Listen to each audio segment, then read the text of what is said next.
All right. Good afternoon, everyone, and welcome to our webinar on Discover Alternative Investments. I'm Bobby Argidis, Senior Investment Specialist here at National Bank Direct Brokerage. And I also have my colleague, Nick Kovios, who's a Regional Associate from National Bank Investments, who in a few moments will take over the presentation. So obviously, today we're going to be talking about alternative investments. It's considered, some people would say it's considered a fourth asset class, and there's opportunities now for self-directed investors to perhaps add alternative investments to their portfolio. It all depends. If that's something that would interest you. One point worth considering is that if you have a pension plan for your work, or if you're part of the Canada Pension Plan or the Quebec Pension Plan, you already have money in alternative investments. They've invested billions of dollars in this asset class. So at the very least, there's something here to find out about alternative investments, and maybe consider adding it to your portfolio. Off the bat, before I hand it off to Nick, I just want to mention that the information provided in the seminar is really for information purposes, and is not it's not a recommendation on our part, whether for investment, or accounting, fiscal matters. Really, obviously, you, the investor, you're responsible for making your own investment choices. And if by chance, we talk about certain, securities, or whatnot, this is really just for information purposes. It just makes the example easier. Presentation will last about, between 45 minutes to an hour, and we'll try to answer your questions during the presentation. All right, Nick, it's all yours. Go ahead. Thank you very much, Bobby. Great introduction. As Bobby mentioned, we're going to be talking about alternative investment today. So we're going to start off with traditional investments, alternative investment categories, as you see here on the screen, benefits and risks of alternative investments, some key takeaways, and we're going to end off with a little bit about National Bank investments and some of our products that we have. So in traditional investments, as you see here, traditional balanced portfolios typically feature a 60-40 allocation split. It's usually between stock and bond holdings, along with a certain percentage of assets, which is held in cash. And some of the traditional investment characteristics that we're going to talk today about is issued by companies or governments, can be held directly or through mutual funds and ETFs as the underlying assets, and easily traded and liquid holdings. So a little bit about alternative investments. Historically, they've been pensions, foundations, family offices, but only in recent times it's applicable now to all investors. So previously, this was institutional investors, but now everybody could get out on this asset class. And what are some of the things that we need to know about? It may require obviously a large initial investment, could feature a long investment horizon, low correlation to traditional asset classes, and they tend to be illiquid. And traditional versus alternative investments. So as you see here, again, just from the first slide, the traditional investments were cash, bonds, and stocks. But now alternative investments are broken down to real estate, real assets, private equity, commodities, and liquid alternatives. The difference between traditional and alternative investments that fall into traditional category usually include stocks and bonds issued by companies or governments, or mutual funds and the ETFs that hold them as underlying assets. They're usually liquid. They're usually liquid investments that can readily change hands from one investor to another. The equities and fixed income securities are part of a typical diversified portfolio, but alternative investments, by contrast, tend to be illiquid assets that investors cannot trade as easily, such as infrastructure and real estate. Most notably, feature large initial investments and a longer investment time horizon. However, they could complement traditional holdings by providing exposure to asset classes other than the conventional stocks and bonds. In addition, their low correlation to these markets could reduce a portfolio's volatility by increasing its diversification while aiming to achieve higher risk adjusted returns. So it's kind of like the big difference between traditional and alternative investments. So we're going to look a little bit about the alternative strategy versus the alternative assets.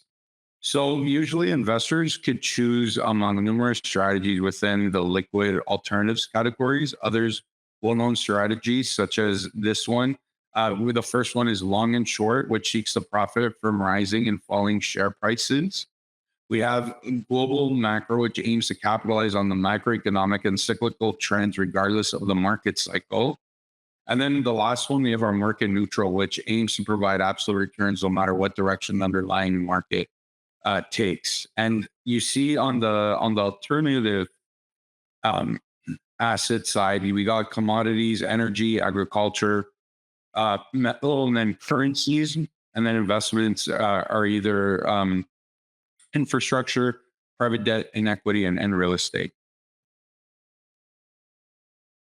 So some of the alternative investments that we're going to look at right now is real estate, real assets, infrastructure, commodities, private equity, and liquid alternatives.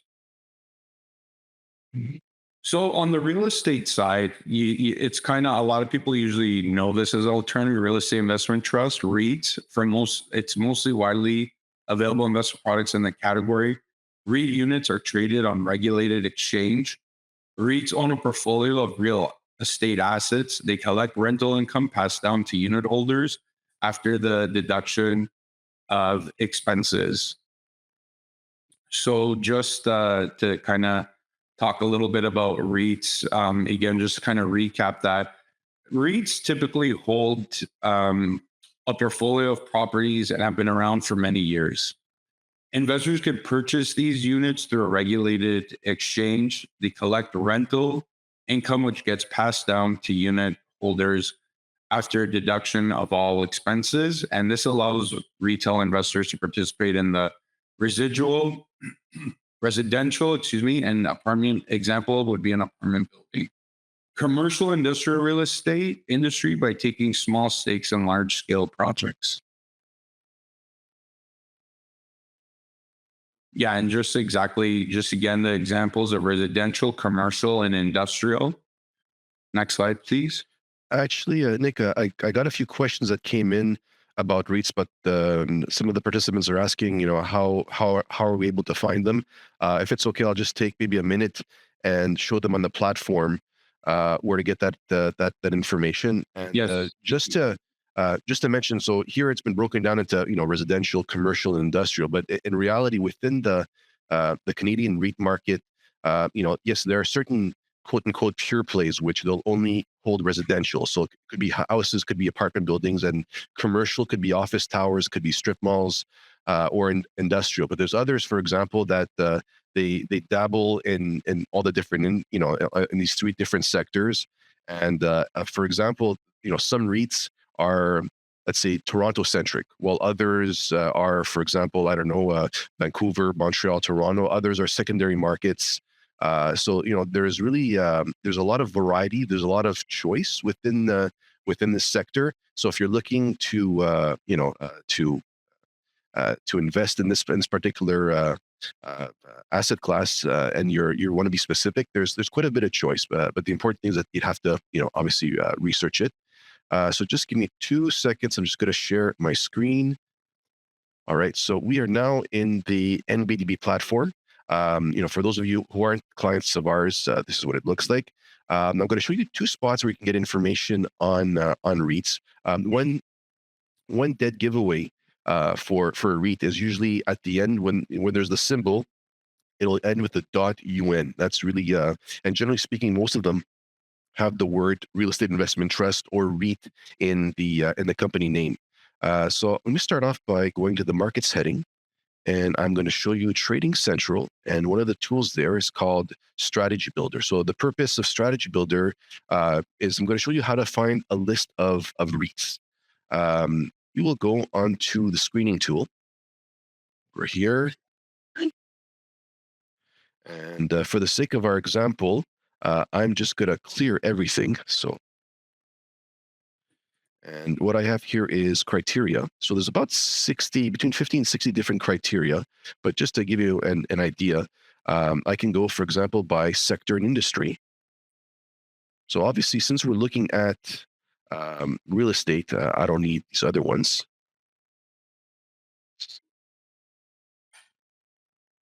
Just unclick them. And I've got 522 matches. Let's just stick to Canada, for example, here. Toronto Stock Exchange. So as I make choices, you'll notice that this number keeps on dropping. And, I've got, again, through these other criteria, there's a whole other scenarios of stuff that you can put in. So, for example, you could also filter by the market cap, let's say you wanted a minimum $1 billion, and you can look at dividend yields, for example. So let's just add the dividend yield. And let's just say in our scenario, I'm looking for at least a dividend yield of, I don't know, of 3% and nothing over, let's say, 8.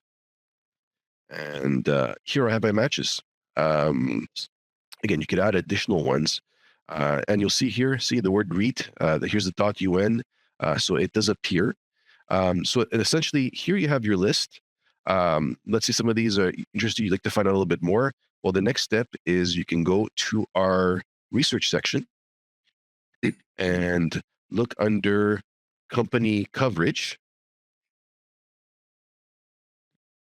And got two options here. You can put in the symbol, or for example, if you're just looking to search for, what do the analysts think? I think the easy option would be to go under industry and choose real estate.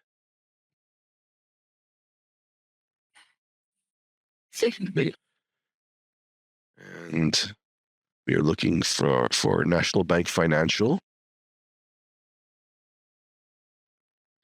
And I've got, oops, go back here, real estate.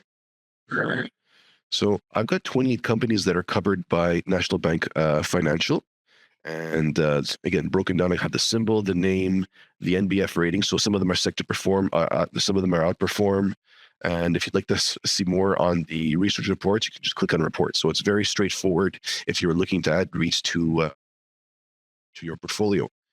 So let's head back to the presentation. And here we go, sharing the tab. So Nick, I guess move on to the next slide. Yeah, definitely. And thank you, Bobby. That was really great information. And that's really good just to know where to go. I currently have an NBDB account myself, and it's always helpful to see exactly where you need to go if you're looking for certain things. So thank you for that. Now back to the presentation. On this part, real assets infrastructure. So just again, like the bullet points here, it may feature regulatory barriers to entry. It's a large capital outlay requirements and essential service and natural monopoly traits, and they often benefit from long-term contracts providing predictable cash flow. So what does that mean? Real assets are physical or tangible assets that have material value, which could generate income or appreciate over time. And unlike financial assets, which represent ownership or claims on, real assets are tangible or physical resources, such as utilities, airports, toll bridges, or highways, and other types of infrastructure. The key features include regulatory barriers to entry, large capital outlay requirements, as well as essential service and natural monopoly traits. And the assets class usually benefits from predictable and rising cash flows over time as a result of an elastic demand. So many of these real assets are also government regulated and have signed long-term contracts, which means that they enjoy built-in annual price hikes. The steady and increasing stream of income often leads to strong dividend growth across multiple market and economic cycles. So in short, investors concerned with both long-term inflation trends and near-term pricing surprises may find it worthwhile to invest in real assets. Nick, before we change slides, I got a question. I think you kind of alluded to it, but the specific question is, what is the difference between real assets and infrastructure? Thank you, Bobby. Yeah, no, I could definitely get into that. So, what is infrastructure? Infrastructure is a framework that supports the basic physical systems of a company, region, or a nation. It often involves the production of public goods or production processes. So, what are infrastructure assets then? So, infrastructure assets are long lived capital assets, which tend to be property, typically stationary, preservable for a significantly greater number of years than most capital assets. Infrastructure assets are the basic facilities and systems serving a country, region, or community. So, again, some of those key characteristics are large scale infrastructure, which is produced by the public sector and funded by tax revenue. Number two would be a small scale infrastructure, which is produced by private firms or through local authorities. And then there's infrastructure is classified as soft and hard. So I'll kind of give an explanation of what that means. Infrastructure is essentially the economy in quantity of life, pretty much, as we like to call it.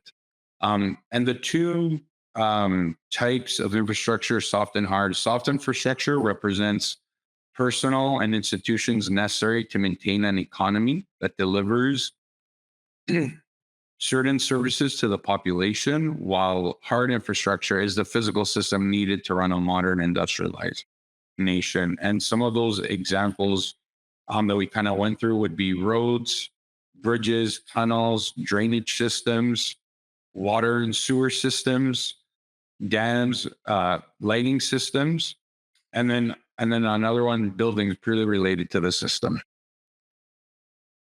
Um, Actually, there's another question that kind of that came in is um, how does private infrastructure influence listed infrastructure? So the securities that are trading on exchanges. Yeah, no, thank you, Bobby. That's another great question. So I'll start off actually with a utility example that's pretty big in the UK. It's called SSE, one of the largest utility businesses in the UK.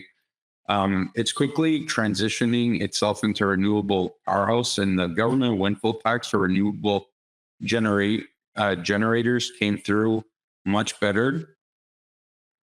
So one, it's positioning to take advantage of the higher power price on the utility side, but how private infrastructure can influence listed infrastructure. There was a research that I read in 2007 that there was approx 100 billion under management in the private infrastructure space, and the number has grown tenfold over the last 15 years, and we now see close to 1 trillion US dollars managed in the private space. And according to Preqin, most North American institutions have approx 5% target for infrastructure as an asset class, but today sits at just 2% allocated. So that's roughly one third of the 1 trillion in private infrastructure AUM. AUM is called kind of like dry powder, meaning that cash has been raised, but yet to be put to work. And half of that dry powder was raised in the start of 2021. So we have a lot of money continuing to come into the private infrastructure space, and so much of this funding has yet to be put to work, as we see in 2023 and 2024, as the year had a meaningful impact in the listed space. So private capital is increasingly seeking to purchase the entirety of parts of listed equity infrastructure companies, but bodies well for future investment. So we're actually, based off the stats that I read, we're actually seeing a lot of money coming in, which will help listed infrastructure in the future, Bobby. Perfect. You know what? Before we move on to the next slide, I got another question about how to find utilities. You know what? I'm not going to share my screen, but essentially the two tools that I just showed, the two parts that I showed before, instead of looking for real estate, you could have chosen the category called utilities. Within the Canadian market and U.S. market, utilities there's quite a few of them to choose from. I think for the category examples of, let's say, airports, toll bridges, or highways, there's less there's certainly less of a selection. I think for those, it's mostly happening in European or Asian countries. But a little bit later, we'll be talking about ETFs. So I will provide you with examples of where you could get into infrastructure or real assets. All right, Nick, I'll just go to the next page. Thank you. So moving on to our other alternative investment category is commodities. And commodities consist of raw materials used to create goods for consumers.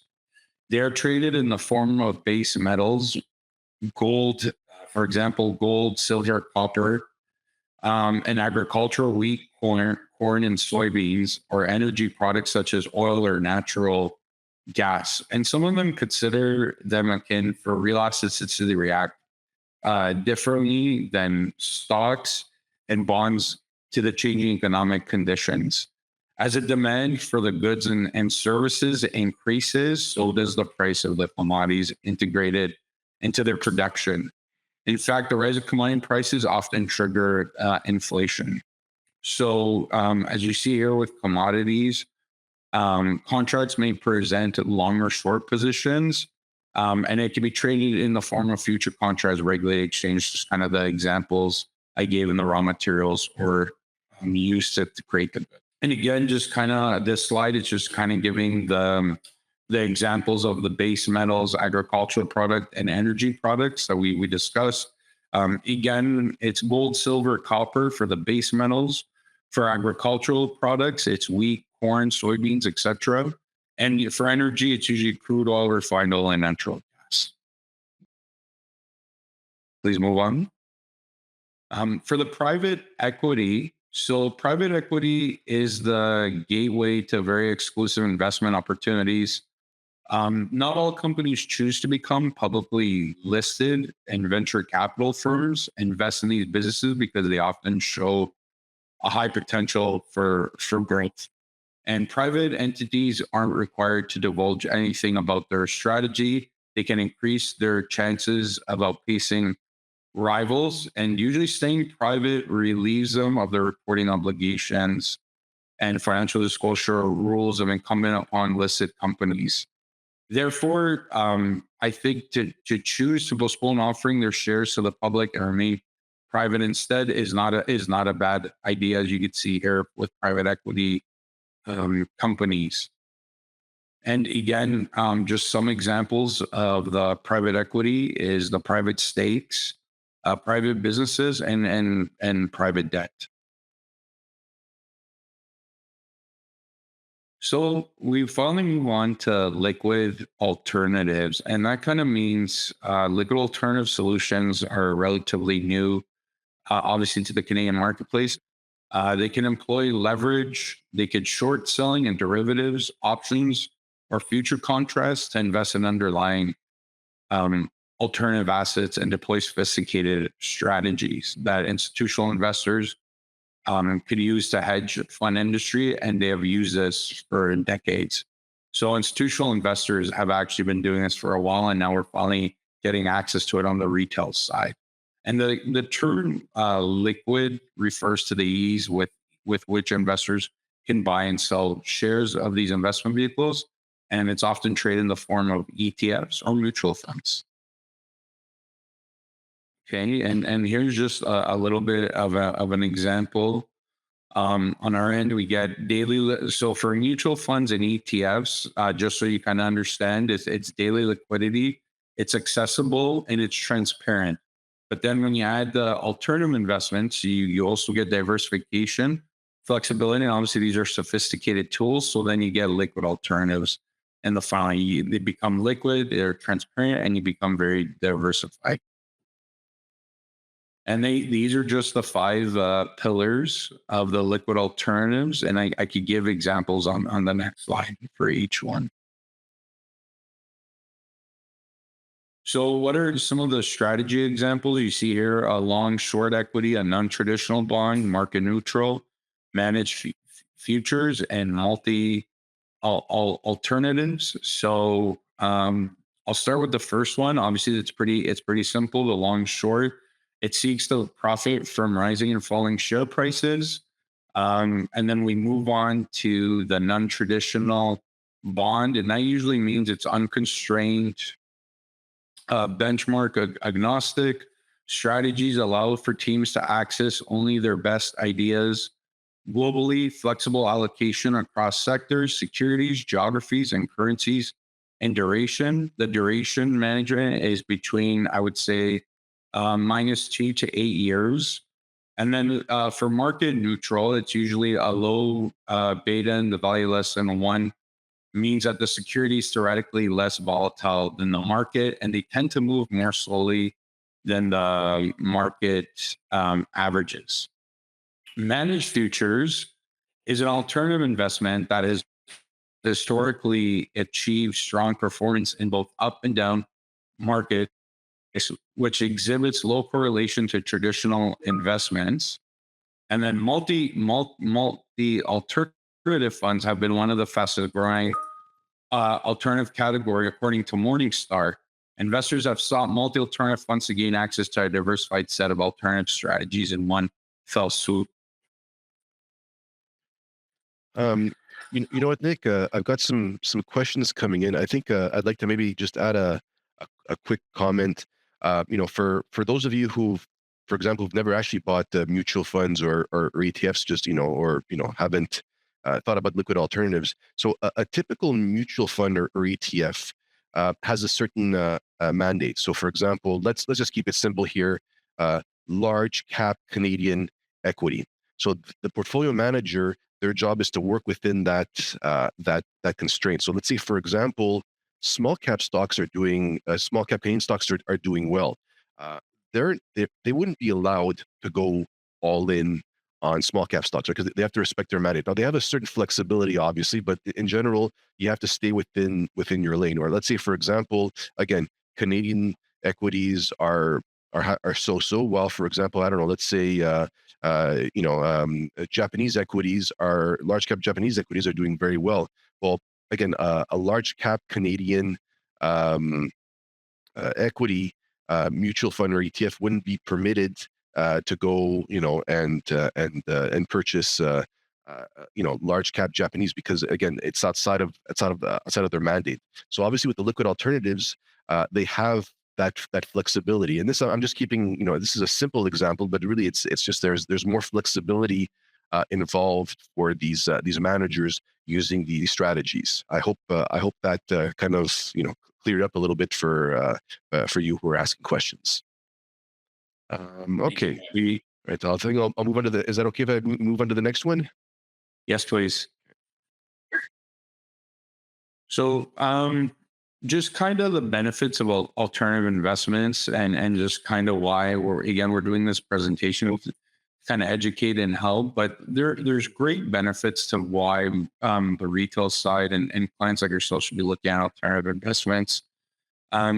Just to recap everything again, alternative investments tend to be liquid assets such as private equity, real assets, liquid alternatives, real estate, and commodities. Alternative investments can complement, obviously, traditional investments, and thus can follow diversification. A basic understanding of the vehicles you choose to invest in remains key for all investors to minimize risk. I think everybody wants to minimize risk in volatile times.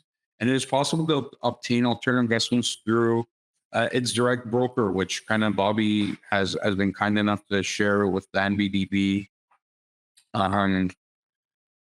platform. And again, the last part, not only are we enhancing our portfolio diversification, but it increased the potential of achieving higher risk adjusted returns. And then obviously some of the risks, there's liquidity risk, which is a form of absence of a secondary market. Increased level of risk when leverage or derivative financial instruments are used, and then currency risk, which is the assets held are often not valued in Canadian dollars.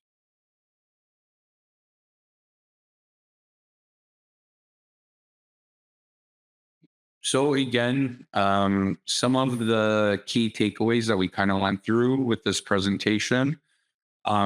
Alternative investments were previously reserved for institutional investors, usually hedge fund and high net worth individuals. But again, now it's available to retail investors through mutual funds and ETFs. This is, I think, the biggest important part. Their low correlation to traditional assets obviously enhances portfolio diversification. And And the degree of risk varies according to the type of alternative investment, obviously, but you have a lot more choices and diversification and flexibility to enhance your portfolio. And again, we just kind of see this in a bar, in a broken down real quickly, just kind of go through it. Traditional investments are obviously considered very liquid. Alternative is mostly liquid. On the regulation side, traditional investments are obviously highly regulated versus alternative, which is less. The correlation to public markets on the traditional side is low to high. On alternative investments, it's low. Leverage is a big no on the traditional side, but on the alternative, it's a yes. You have more, they're able to leverage more. On the long-term flexibility, it's very limited versus on the alternative side, it's a lot more that they're able to do. And then obviously the minimums are low on traditional versus on alternative, they're low. And for the alternatives versus the liquid alternative investments, just again, I'll just kind of go through this box here that kind of has it broken down. Again, alternative investments compared to liquid alternative investments is mostly illiquid versus liquid alternative investments is liquid. It's less regulated versus liquid alternative investments is highly regulated. So it's very safe to kind of get into that. Correlation to public markets is low versus on the liquid alternative investments, it's low to moderate. Both could leverage, both have long, short flexibility, and the minimum investment for alternative investments is high, but for liquid alternative investments is a low. And just a little bit about national bank investments. Can you go, Bobby? So as you see here, next slide, please, Bobby. So I like this screen, just a nice little breakdown. We have approx 130 funds in ETFs. We're at approx 81 billion and growing AUM. We have 49 partners, best-in-class portfolio management firms, and we have approx 78 teams with proven portfolio management teams under the NBI platform. And this is the open architecture that we use. Some of our selective partners on the active strategy side, you see on your right, we have our index tracking strategy. But just to let you know about our open architecture, we call it OP4 Plus. It's selection and evaluation. It starts with organization, people, process, portfolio, performance, and then ESG plus. And just before I let everyone go, or if we have more questions, just in case, I just wanted to kind of talk a little bit about our alternative investment solution, one being the NBI liquid alternative ETF. So I'll start just, I'll give some points on that. Some 3 bullet points that I like to highlight to people. It's decorrelation to equity. The target correlation to the S&P 500 is between negative 0.2 and 0.2. Its moderate volatility is a target of 10% to plus or minus 2%. And it obviously has a very attractive potential return of a target of 3-month Canadian T-bills plus 3 net of fees and transaction costs. But why the alternative investments? One, it has 0 equity exposure. Daily liquidity, it trades on the TSX with no offer memorandum paperwork required, which is huge. Exposure, you get exposure to 5 asset classes: US, government bonds, currencies, and metal commodities, agriculture commodities, and energy commodities. The 4 currencies are Australian, Canadian, Great Britain, and Japanese yen. You get up to 5 US fixed income, the euro dollar, UST bonds, minus 2-year, 5-year, 10-year, and long term. 3 metals, which is copper, gold, and silver. You get 5 agriculture contracts of corn, soya, bean, meal, and oil, and wheat. And then you also get 5 energy of crude oil, gasoline, heating oil, and natural gas. What happens with this product is it's a weekly rebalance of long short positions. They're updated every Wednesday to reflect the changing market conditions. Again, as I mentioned earlier, it has a 0 equity exposures, and It has a risk rating of the medium with a low MER of 0.69, zero performance of fees, and just to highlight, achieve the fund grade A plus rating for the 2022 calendar year. I'll move on to talk a little bit about the National Bank global private equity and the global real assets. So I'll just quickly talk about the global real assets. Why invest in that? It provides investors with diversification exposure to income generating assets that offer medium and long term protection against inflation, which we talked about earlier. Real assets have a lower correlation with stocks and bonds. Again, that diversification. And again, it's following the smart money. Leading pension and endowment funds have significant weightings in real assets, and access to real assets space on markets historically has been reserved for institutional investors. But it's again, you're now getting that on a mutual fund or an ETF. And the final one that I'm going to just talk a little bit about is our NBI Global Private Equity ETF. So what this mandate does, it replicates the Morningstar listed private equity index, which measures the investment returns of private equity companies that are publicly traded. Two, it's private exposure to generally liquid market segment, a flexible and liquid form through an ETF. And some of the key highlights of why invest in the NBI Global Private Equity ETF, again, it provides easy, immediate, and liquid access to various private equity. There's no minimal investment amount versus direct private equity funds, which is normally to get in, you need over $100,000. So again, with this, you're kind of getting in through the ETF. And the global private equity invests in either pure play private equity firms or investment management companies working primarily in the private equity world. An example of that would be KKR. And index is built again using the Morningstar, and it's significantly lower fees than any other private equity products available. Thank you, Bobby. Right.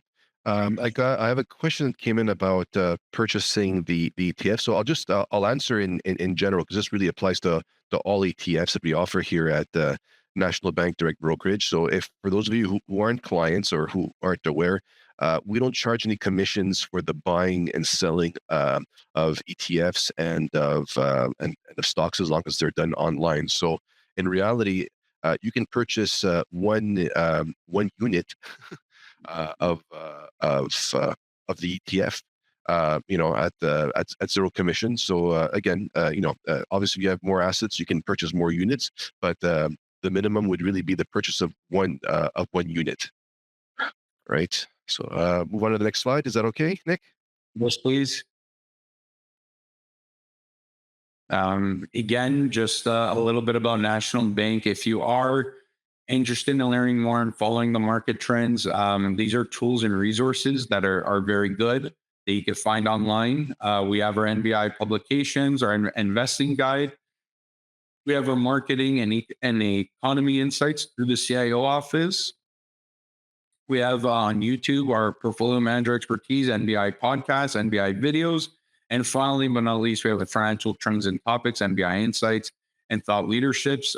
Any questions or just kind of get an idea of where things are going in the market, I recommend everybody to kind of log on and take a look at either of these four great tools for resources and kind of keep up with what's happening in the market.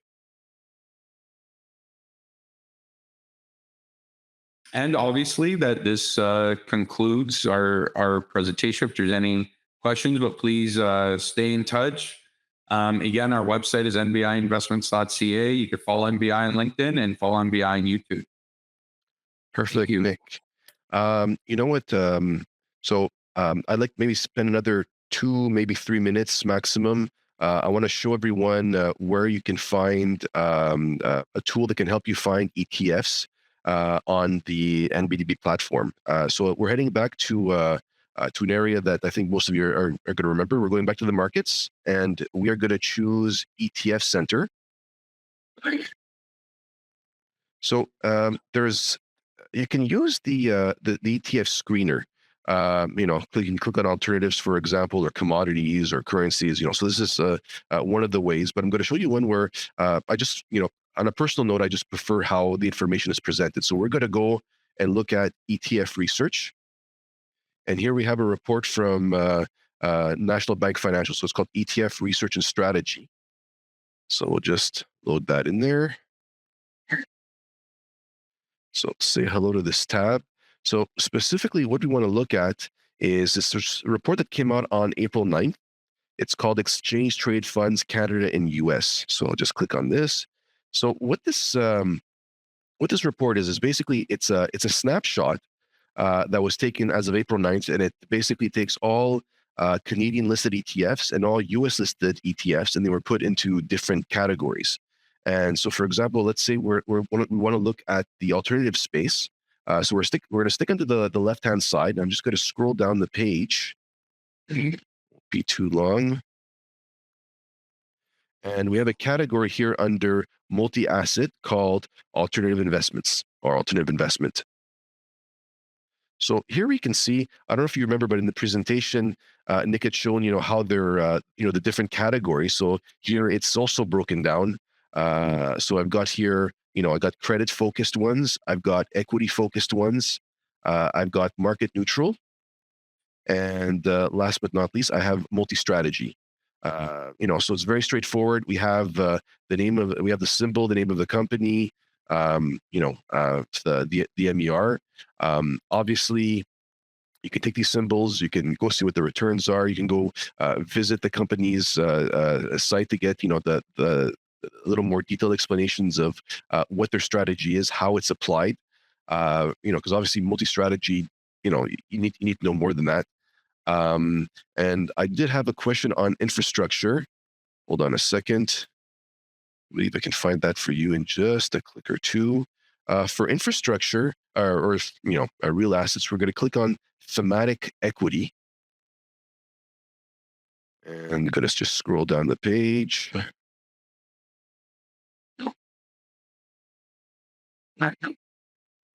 And here we have infrastructure. So again, these are all the providers of infrastructure or real asset ETFs. So it's all in one easy to access document. So that's it for me in terms of the portfolio of showing the website. Let me just take a look over here. So Nick, I don't have any other questions. Was there any closing remarks, or are we good to end? No, perfect. I think we're good to end. I think we covered everything. And again, thank you, Bobby, for going through the platform as well. I use the NBDB platform myself, and it's always a good refresher on how to find what you're looking for. But again, the fact that the alternative investments are now accessible to the retail side, I think it's a great opportunity for everybody to take a look at this and to get started on looking at all the different alternative investments we can invest with. Excellent. Perfect. So thank you, Nick, for spending the time with us. And I'd like to thank everyone who's on the call. Thank you for spending your lunch hour with us to learn about alternative investments. And that's it. So enjoy the rest of your afternoon. Thank you very much. Have yourselves a great day. Thank you. Have a great day, everyone.